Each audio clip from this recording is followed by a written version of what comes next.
ஜெய் ஸ்ரீகிருஷ்ணா. ஆண்டாள் తిరువడిగలే శరణం. చాలా సులభంగా ఆండాళ్ తల్లి మనకి అనుగ్రహించినటువంటి తిరుప్పావై దివ్య ప్రబంధాన్ని మనం చూస్తున్నాం. బొమ్మలతోటి అలాగే పాసురంతో అర్థంతో కూడా చూస్తున్నాం. ఇక్కడ 3వ పాసురంలోకి వెళ్ళొచ్చేసాం. ఈరోజుది విశేష పాసురము అంటారు, అంటే 2 సార్లు చదవాలన్నమాట.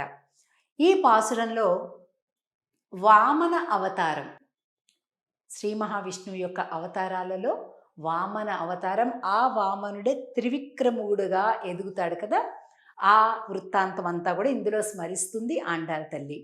చాలా చక్కటి సమృద్ధి, సిరి సంపదలు కలగాలి అంటే ఈ పాసురం చదవాలి అని చెప్తారు.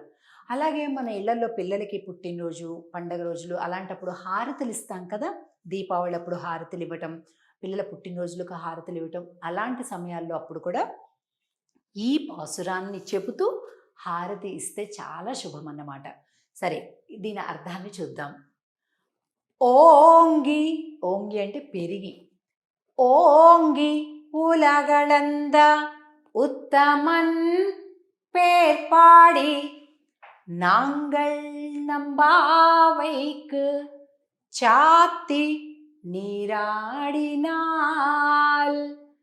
தீங்கின்றி நாடெல்லாம் திங்கள் மும்மாறி பெய்து ஓங்கு பெரும் சென்னெல் ஊடு கயலுகளா பூங்குவளை போதில் பரிவண்டு கண்படுப்பா தேங்காதே புக்கிருந்து சீர்த்தமுலை பத்தி வாங்கா குடம் நிறைக்கும் வள்ளல் பெரும் பசுக்கள் நீங்காத செல்வம் நிறைந்து ఏలోరెంబావాయ్.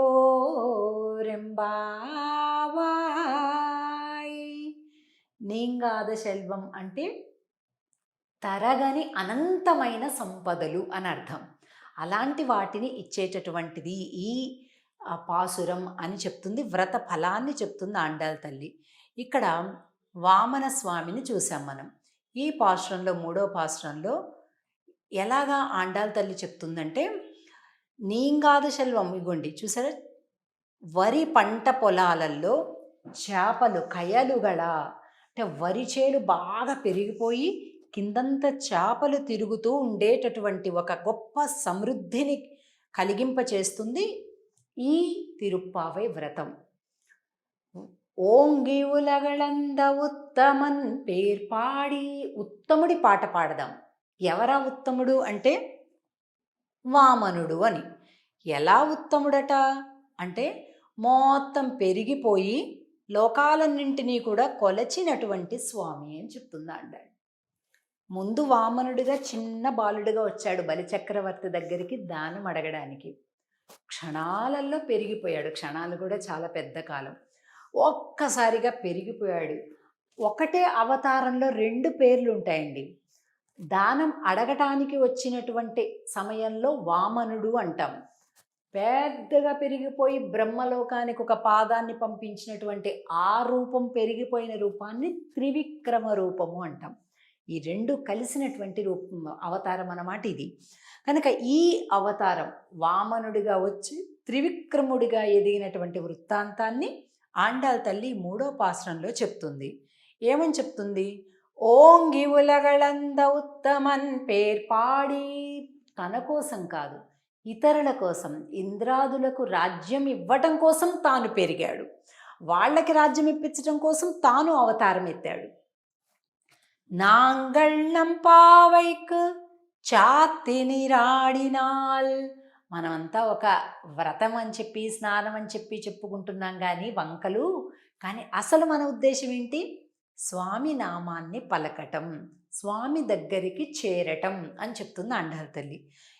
అలాగే తీంగిన్రి నాడెల్లాం తింగళ్ ముమ్మారి పెయ్దు, తీంగు ఇండ్రి అంటే ఈతి బాధలు లేకుండా ఉండాలి. అతివృష్టి, అనావృష్టి, ఇలాగా పంటలు పాడవటం, లేకపోతే ప్రభుత్వాలు, రాజులు బాధిస్తుంటే బాధలు పడటం, వీటన్నింటినీ ఈతి బాధలు అంటారు. అవన్నీ ఏవి లేకుండా ఉండాలి. అంతేకాదు తింగళ్ ముమ్మారి పెయ్దు అంటే నెలకి 3 వర్షాలు రావాలి. 10 రోజులకు ఒక వర్షం, మరొక 10 రోజులకు ఒక వర్షం, మరొక 10 రోజులకు ఒక వర్షం. ఇలాగా నెలకి 3 వర్షాల చొప్పున వచ్చి హాయిగా క్షేమంగా అందరూ ఉండాలి. ఒకటేసారి వద్దన్న కొద్ది వానలు, ఎదురు చూసినా రాని వానలు అలా ఉండకూడదు అని చెప్తుంది ఆండాళ్ళ తల్లి ఈ పాసురంలో. అలాగే తీంగిన్ని నాడెல்லாம் తింగళ్ ముమ్మారి పెయ్దు ఓంగు పెరుం సెన్నెల్ ఊడు కయలుగళ. వరిచేలు పెద్దగా త్రివిక్రముడు ఎలా పెరిగాడో వరిచేలు, వరి మొక్కలు, ధాన్యం కూడా అలా పెరిగిపోవాలి అని చెప్తూ పాడి సంపద, పంట సంపద, పశు సంపద ఇవన్నిటి యొక్క సమృద్ధి చెప్తూ ఎంత తీసినా పాలని ఇంకా ఇంకా ఇంకా ఉదారంగా వాటంతట అవే పాలిస్తున్నాయట. ఒకళ్ళు వెళ్ళడం, పొదుగు దగ్గర కూర్చోవటం, కాస్త తడపటం, దూడను తేవటం, దానికి చూపించి ఇవన్నీ వద్దండి. మనిషిని చూస్తేనే వాటంతట అవే పాలని స్రవిస్తూ ఉన్నాయట. ఉదారములైన గోమాతలు అని చెప్తుంది ఆండాళ్ళ తల్లి. పశు సమృద్ధి, పంట సమృద్ధి రెండింటినీ కలిపి చెప్తుంది ఈ పాసురంలో. కనుక ఈ పాసురాన్ని సమృద్ధి కోసం మనం మరింతగా శ్రద్ధగా ప్రార్థిద్దాము, పూజిద్దాము, పాడదాము కలిపి. ఆండాళ్ తిరువడిగళే శరణం. తిరిగి రేపటి రోజు 4వ పాసురంలో మళ్ళీ కలుద్దాం. జై శ్రీకృష్ణ.